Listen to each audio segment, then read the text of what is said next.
Do I contradict myself? Very well then, I contradict myself. I am large, I contain multitudes. Welcome back, future thinkers. In this session, I will be totally idiotic. I'll try to summarize the most controversial philosopher of all time.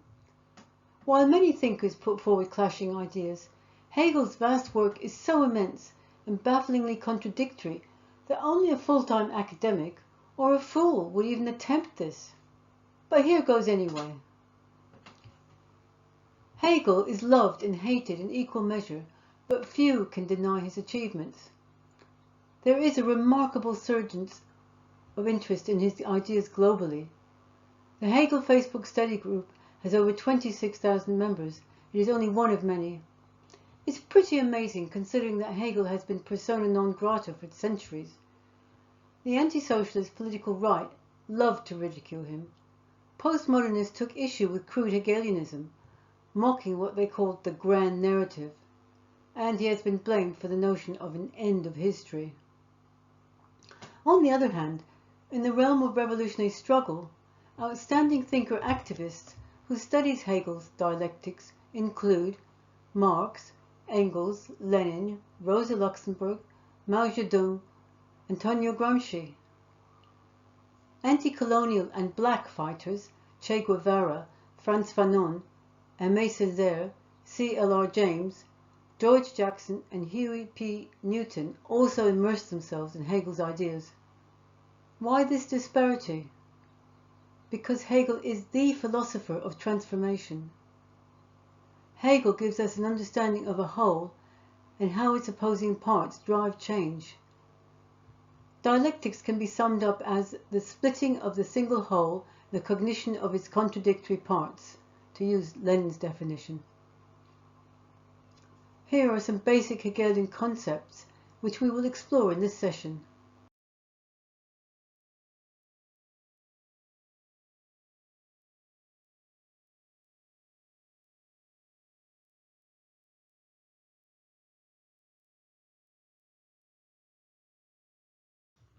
Hegel was born in 1770 in Tübingen, a university town, when Germany only existed as a semi-feudal patchwork of warring small states. It was the glaring contrast between the 1789 revolution in France and stagnation in Germany that gave rise to the idealist school, as Karl Marx explained. In politics, the Germans thought what other nations did. Germany was a theoretical conscience. The abstraction and presumption of its thought was always in step with the one-sidedness and lowliness of its reality. The young Hegel's closest friends were Hölderlin, a visionary poet and translator of Greek, and Schelling, a fellow philosopher. Here you can see the three of them depicted as Geistbusters. Geist is the German word for spirit or mind, as well as ghost. In 1789, as Hegel turned 19, neighboring France shocked the world by ending its monarchy via the guillotine and becoming a republic. Hegel joined his friends in planting a liberty tree, which they danced around, singing the Marseillaise. He continued to celebrate the French Revolution throughout his life.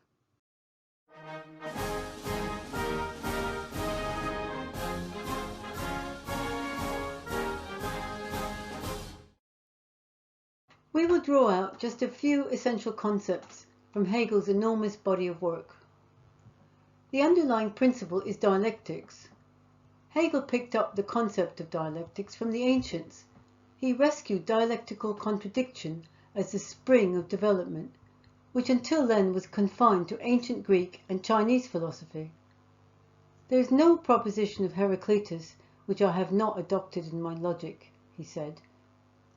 In Heraclitus we see the perfection of knowledge, the notion of the infinite, the potentially and actively existent, as that which it is, that is, as the unity of opposites. Human history was the result of human activity, Hegel insisted. Everything that existed was in the process of dynamic change, coming into being and passing away. The ultimate framework for Hegel is what he called Geist. You may have heard the expressions Zeitgeist, spirit of the age, or Weltgeist, spirit of the world. The idea is all, and all is the idea. Everything is subsumed in this spirit or mind. It is not the individual mind, but what he called the universal intellect, the absolute spirit. This concerns the logic of self-conscious rational beings being aware of themselves as self-consciously rational. Spirit or mind is the originating principle, the universal from which everything emanates. Hegel set this out in the Phenomenology of Mind, which he wrote in 1807. Hegel was inspired by Spinoza's concept of causa sui, the cause of itself, already put forward by the ancient materialists East and West as dynamic forces and properties in nature. But Spinoza's single substance for Hegel becomes spirit. The subject is not reducible to substance. Substance for him was simply a moment in the development of the idea. Nature, history, human thought are parts of a totality driven by the infinite movement of the whole, otherwise known as the logic of the spirit. This totality is reflected within our thought, but not limited by it. But, unlike Spinoza, for Hegel the totality is made by thought. Without spirit, no totality. Hegel also proposed the identity of being and thinking, or philosophical monism. History was the result of human activity. Everything that existed was in a process of dynamic change, coming into being and passing away. Hegel followed Immanuel Kant in his belief in the power of reason, but overturned Kant's skepticism about the possibility of knowledge. Kant had described the world as appearance, but said its essence was unknowable. Essence remained hidden behind appearance. In contrast, Hegel saw appearance and essence as moments of a self-determining whole. Hegel's answer to Kant is that we can have knowledge of the world in itself, because the very same rationality or reason that is in our heads is also in the world itself. Like Kant, he investigated the nature of human knowledge, but unlike Kant, he believed that thought is capable of true knowledge of its objects. Hegel said our full self-awareness was dependent on recognizing others as self-conscious subjects. Hegel set out his method most fully in his Science of Logic, written between 1812 and 1816. Here he investigated the nature of inquiring thought in relation to its object. In other words, how do the forms of our thought relate to the content? Hegel's reply was, it is the content itself, the dialectic, also known as self-movement, which stirs in cognition. In other words, forms have contents, and that content is formed. Thus, logic is a science of actual, real content, and that is its connection with being. In other words, thought and being are inextricably connected. Hegel biographer Terry Pinkard sums up this strange paradox. Everything hangs on apprehending and expressing the true, not merely as substance, but also equally as subject. Community only exists in and through individual selves. Self-consciousness depends on recognizing other self-conscious beings. All conscious thought is thus a collective practice. Take language, for example. We only know it through others. We didn't make up the words we use. Language is passed down to us, but we spontaneously see it as part of ourselves and who we are as individuals. In this way, in the most basic aspects of our being, the universal, language, and the individual, ourselves, are inseparable. There is an infinite universal which exists through a finite, contradictory individual. It's the interaction between the two that is the driving force. Everything that exists partakes of a process of becoming free and realizing itself. This is self-actualization, because it is in the nature of things to be themselves. In this emancipatory process, not only things, but thought and human history move forward as processes coming out of themselves, determining themselves as their own other. In Hegel, there's a circularity about this self-realization, but if we set it in the context of time, then things can and do lead beyond themselves to something new and different. For example, enslaved people liberating themselves to achieve their own inherent potential. Self-determination is inseparable from the notion of freedom, which permeates Hegel's thought. History is the process of humanity becoming free by realizing its true self, which is through the relation of the individual to the universal. The general meaning of contradiction is that it occurs when two things cannot simultaneously be true. For example, when a statement has opposed meanings. For Hegel, contradiction is not necessarily an indication of error, but a sign that something new is about to emerge, which must be untangled in reason. In his phenomenology, Hegel says that in the movement of consciousness we encounter the first direct contradiction between our thought and the object, the thing we are trying to grasp. Thus, there is a contradiction between what lies outside our individual perception and our thought. But at the same time, the object of our study itself is likely to have a contradictory content, especially if it is a living process or thing. There is no direct English translation for Hegel's concept of Aufhebung. This German word has diametrically opposite meanings: to keep, to preserve, or, on the other hand, to cancel out, lift away, or negate. Sometimes Hegel's word is translated as sublate, but that is even more problematic because it means subsume, deny, reject, or withhold, as well as negate. In Hegel speak, it has a richer meaning than the nullifying sense of negate in English. For him, it means to transform into something new, while still retaining essential features of the old. For Hegel, the negative is to an equal extent positive. Thus, a new content arising out of negation can equally contain aspects or features of the old. As a child grows up, she remains the same individual, but the older person is radically different from the child. The child is not annihilated or negated into the adult. This is crucial for us in understanding political and historical processes and the complex relationship between form and content.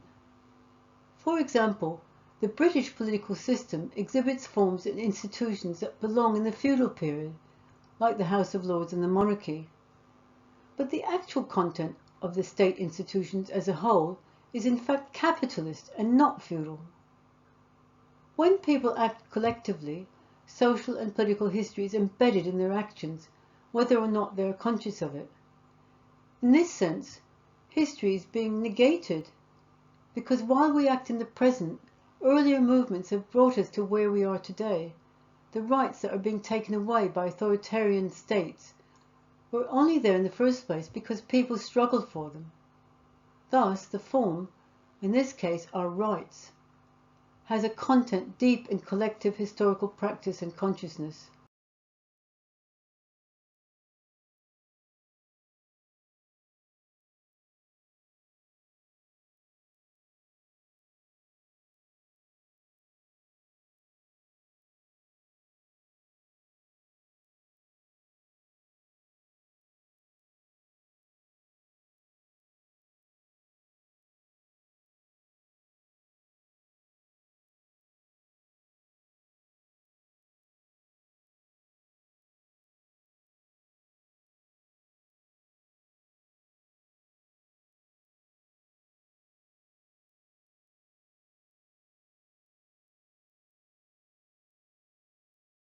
Hegel's student Ludwig Feuerbach went on to publish a deep critique of his master, The Essence of Christianity.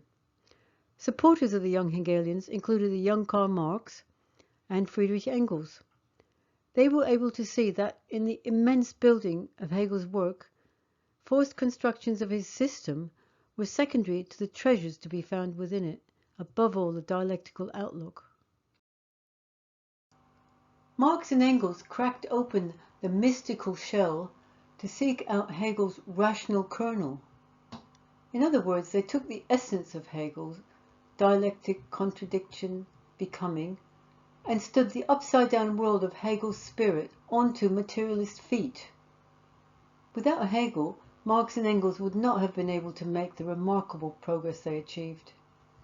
So instead of the spirit or mind as the starting point, they theorized that human labor, transforming the material world through social practice, was the true origin of consciousness. Marx developed Hegel's dialectical logic in relation to the formation and nature of British capitalism. Analyzing the most basic relation, commodity production, moving from the abstract to the concrete, Marx examined the simplest of categories, in particular value, to reveal their internally contradictory nature. Marx turned to the classical political economy developed by Adam Smith and David Ricardo in England, then the most advanced capitalist country. Marx analyzed British industrial capitalism to solve the mystery that these classical economists could not fathom. He put forward the theory of surplus value. Through buying workers' labor power and extracting a maximum surplus value, the capitalist owner derives a surplus, out of which comes profit. He showed that what the English had seen as relations between things and abstract market forces were in fact relations between human beings, organized in social classes within the capitalist system.